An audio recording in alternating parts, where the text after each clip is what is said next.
Conversamos con el historiador Manuel Núñez en el segmento anterior. Hablábamos del papel que juega la historia y quedó en el aire una pregunta. ¿La educación dominicana está contribuyendo a formar un pensamiento crítico? Usted que está muy vinculado a la educación también, sobre nuestra historia, o seguimos reproduciendo relatos complacientes. Yo creo que nosotros estamos en una situación sumamente,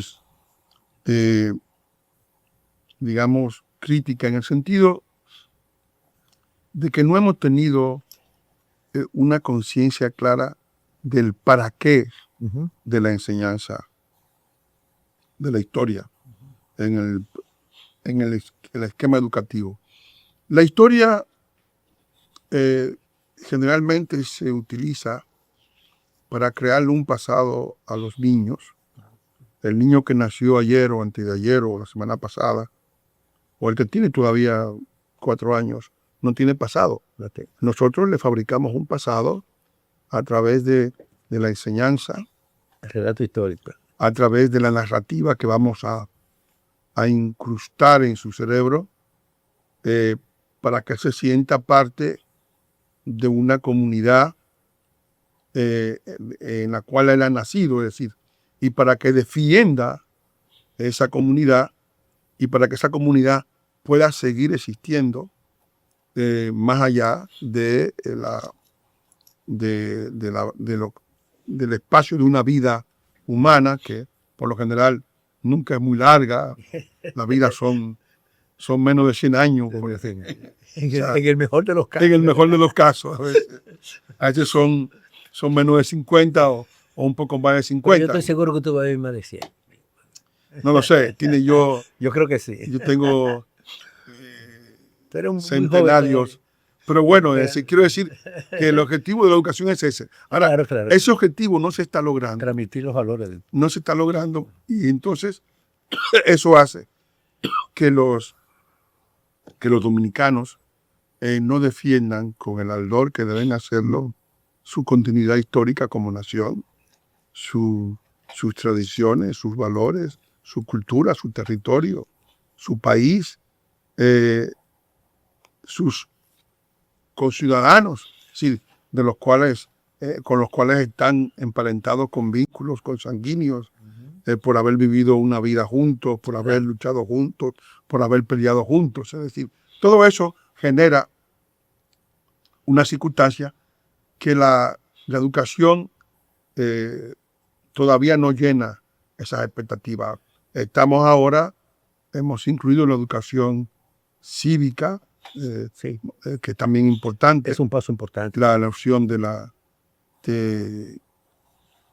pertenencia al país. Es decir, porque la escuela, además de la instrucción, que es fundamental para que la gente luego se dedique a las profesiones, debe fomentar la pertenencia a la nación, el carácter de identidad, el carácter de reconocimiento y el carácter de continuidad y de responsabilidad. Se dice que el que no conoce su pasado, pues tiende a repetir los errores. Sí, exacto. Sí, eso es una frase de Menéndez Pelayo. De Menéndez Pelayo. Que tiene desgraciadamente una visión profética, en algunos casos extremadamente trágica.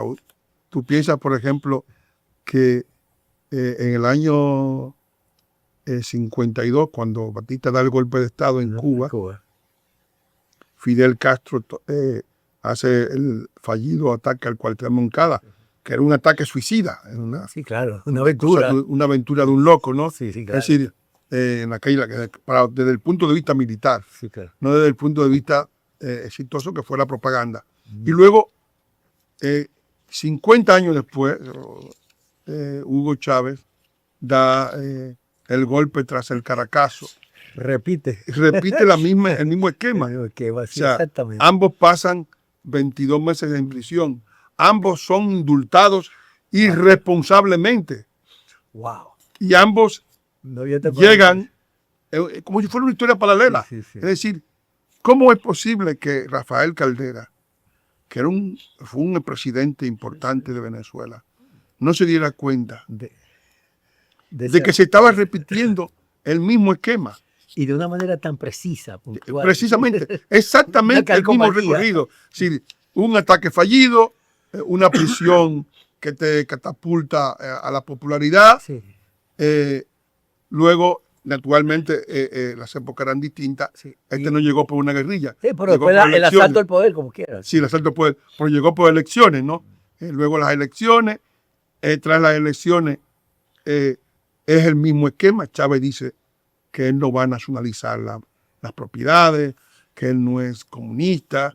Es decir, dice exactamente lo mismo que dijo el otro. Que andaba con su crucifijo. Andaba con crucifijo, va donde el cardenal, porque son expertos en mentiras, o sea, mienten como bellacos, y entonces se pone una cruz, va a misa, y tiene inclusive el tupé de comulgar con todos sus pecados. Es decir, que sigue exactamente el mismo camino y llega exactamente y luego, naturalmente, se deja colonizar por el otro, que es el gran papa, ¿no? O sea, fíjate que la historia se repite. El único animal que tropieza dos veces con la misma piedra, como dice ese filósofo llamado Julio Iglesias, es el hombre. Es el hombre.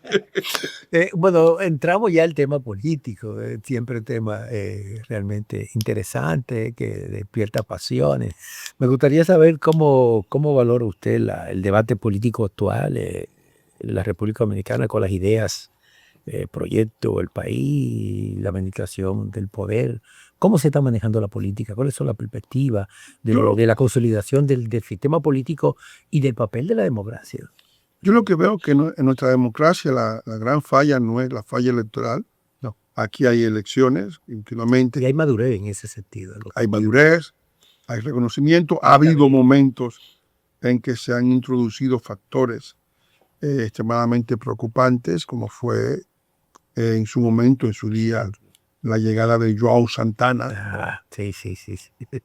Que, fíjate, el objetivo de ciertos grupos que lograron convencer a mucha gente, incluso a gente ingenua, era repetir exactamente el fenómeno de Venezuela, de Sbalmati.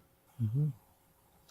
Sbalmati, que fue una empresa que se dedicaba a encuestas en Venezuela, prácticamente secuestró las elecciones de Venezuela y mediante el voto electrónico lograron manipular la voluntad de los votantes y ganar de una manera exacta, técnica, con proporciones inequívocas en todos los lugares las elecciones. Es decir, y ese... Cosa que en la realidad es imposible. Sí, no, pero que aquí hubo toda la idea del voto electrónico. Sí. Tú recuerdas que tuvimos que suspender las elecciones legislativas y municipales en una ocasión durante el gobierno del presidente Medina, porque se le dañó el muñeco en medio del camino. Es decir, parece que el programa no era de mucha calidad, pero el objetivo era que ese sistema respondiera a sus intereses. Respondiera a los intereses de la continuidad del poder. Correcto. Entonces yo pienso que en la medida en que los sistemas electorales, mientras más simples, menos complejos son, es mejor. Es mejor perder 2 horas en el tiempo de transmisión de las elecciones que perder las elecciones completas mediante un truco de cámara elaborado porque hay muchos expertos que se dedican a eso, a secuestrar países y a secuestrar elecciones con el voto electrónico. Se ha denunciado incluso que Smartmatic influyó en aquel momento en la derrota de Trump, porque hubo estados de los Estados Unidos que adoptaron esa tecnología con el voto electrónico. Aunque se dijo que era lo contrario, que Trump había ganado manejando parte de los retos. No, porque fue cuando Trump perdió. Que sí. Cuando perdió, sí. Cuando perdió. Yo estoy hablando de cuando perdió. Ok. No de cuando ganó. Entonces, eso evidentemente son manchas que no empañan el conjunto, porque evidentemente las elecciones posteriormente, salvo las primarias, en algún momento que fueron manejadas a ese estilo, tiene, sobre todo en el partido oficial de la época, no está dañado y la gente está sobre aviso y la capacidad de la sociedad dominicana en aquel momento que pidió, tras el fracaso de esas elecciones en la Plaza de la Bandera, que pidió que se anulara todo ese proceso y que se hicieran unas elecciones normales, contando los votos, como se han contado siempre, a mano, que es la forma menos traumática. Sí, pero hay una situación. La democracia dominicana es muy costosa, es muy cara, ¿eh? Sí, o sea, es verdad. El financiamiento de los partidos políticos, por ejemplo, ese caso de esos equipos tecnológicos muy costosos que se compraron en esa época, se arrumbaron y se dañaron. O sea, Sí, bueno, ¿cómo porque se invirtieron miles de millones de pesos en equipos que al final no se utilizaron? Y el financiamiento, ¿cómo te ves eso del financiamiento de los partidos? El Y- financiamiento de los y- partidos fue una ¿Hasta idea. qué punto eso puede ser beneficioso? Porque eso es lo que hace también que la existencia de muchos partidos minoritarios, ¿no? ¿Verdad? Que lo que llaman partido bisagra o partido... El financiamiento de los partidos fue una idea de Peña Gómez, copiada de François Mitterrand, de tratar de que nadie tuviera ventaja en las elecciones Supuestamente. y que se hiciera un financiamiento de acuerdo a la proporción electoral de cada partido.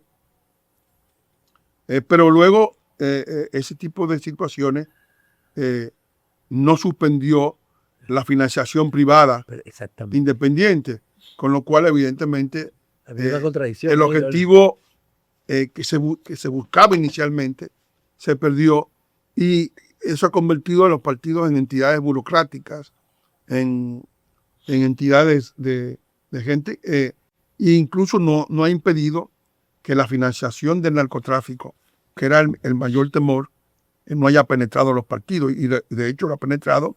Hemos visto que actualmente hay una cantidad, no sé si son de 10 a 20 personas encartadas, algunos han sido extraditadas. Sí, claro.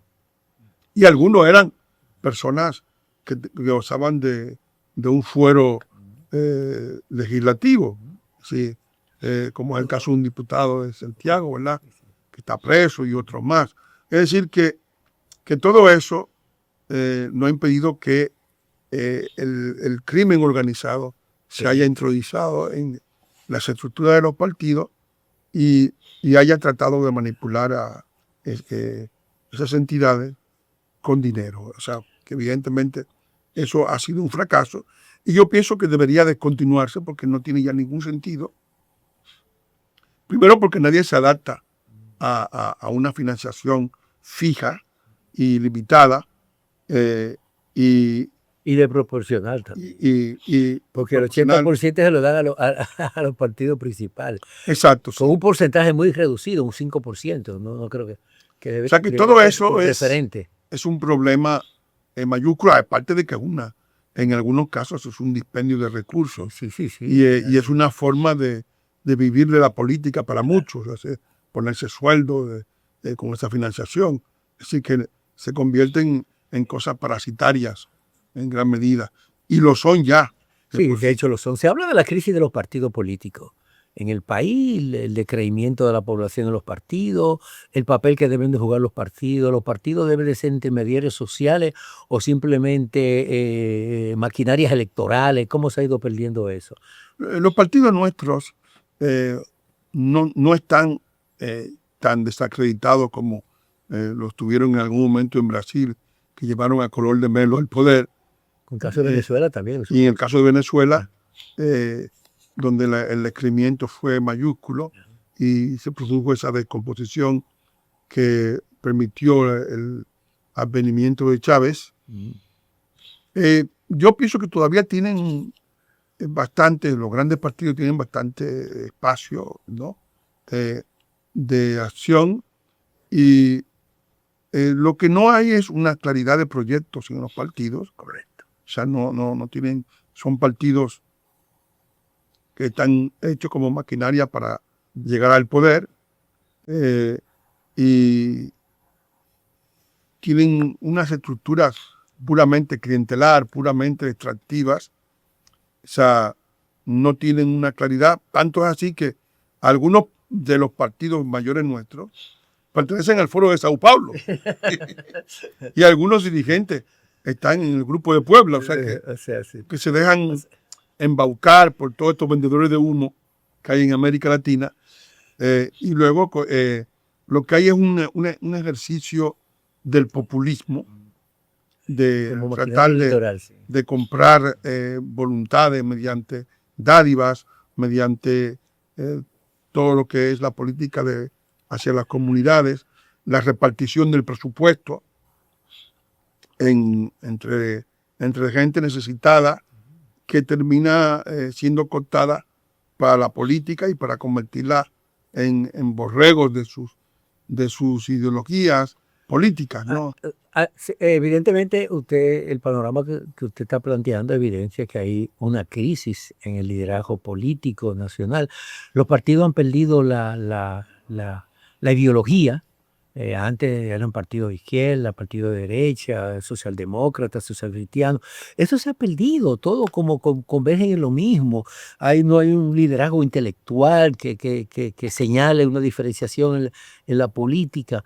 ¿Qué está sucediendo con eso? Bueno, los partidos no solamente es que han perdido la ideología, ellos han seguido conectados a las grandes... Anda como sin rumbo. No, han seguido conectados a las grandes centrales latinoamericanas. Por ejemplo, algunos son de la Internacional Socialista, otros son de la UPLA, otros son de la Democracia Cristiana. Lo que hay es una ausencia de contenido en las políticas, una ausencia de proyectos, una ausencia de reflexión de cuál debe ser el destino de la República Dominicana, y algunos de ellos lo que hacen es adoptar las prerrogativas y las directrices del consenso de Washington para mantenerse en el poder. Es decir, Claro, que al final se suman a eso.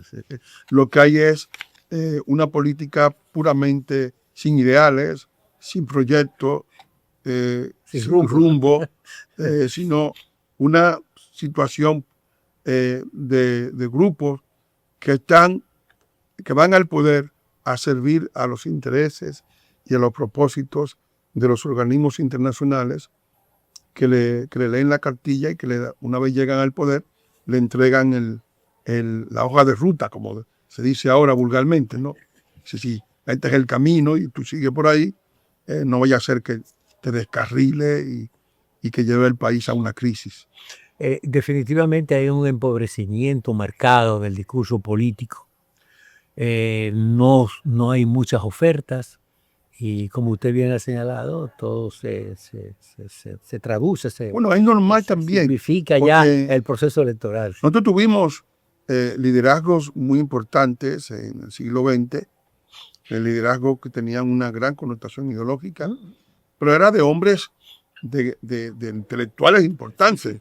De Juan Bosch, por ejemplo, que representó todo un ideario de izquierda, de la izquierda liberal. Balaguer. De Balaguer. Un contrapeso a esa. Que un contrapeso, porque Balaguer al final se metió en la socialcristianismo. Sí, asoció a los partidos internacionales que estaban ligados a esa corriente. Y Peña Gómez. Que estuvo asociado a la Internacional Socialista con Europa y que tuvo comunicación directa con los grandes líderes europeos, con Mitterrand, con Bettino Crasse, con Mario Suárez, con Felipe González, con Olof Palme en Suecia. Es decir, eran líderes que eran al mismo tiempo que intelectuales importantes, pensadores, que tenían más o menos la idea. Enriquecían el debate político. Exacto, enriquecían todo, tenían las ideas más o menos claras. Claro. Y tenían un proyecto más o menos delineado, ¿verdad? Es decir, tanto Peña Gómez como Juan Bosch, como Balaguer, eran proyectos. Entonces, la adscripción a esos hombres tenía un carácter también de que muchas de las personas no solo iban a ellos por el bienestar que podían procurar al país, sino porque esa misma persona entendían que ellos encarnaban la corriente que salvaría a la nación dominicana de su desarrollo, de la forma de transformar al país en un factor importante de riqueza para nuestra población. Profesor Núñez, vamos a una pausa para continuar con este interesante diálogo.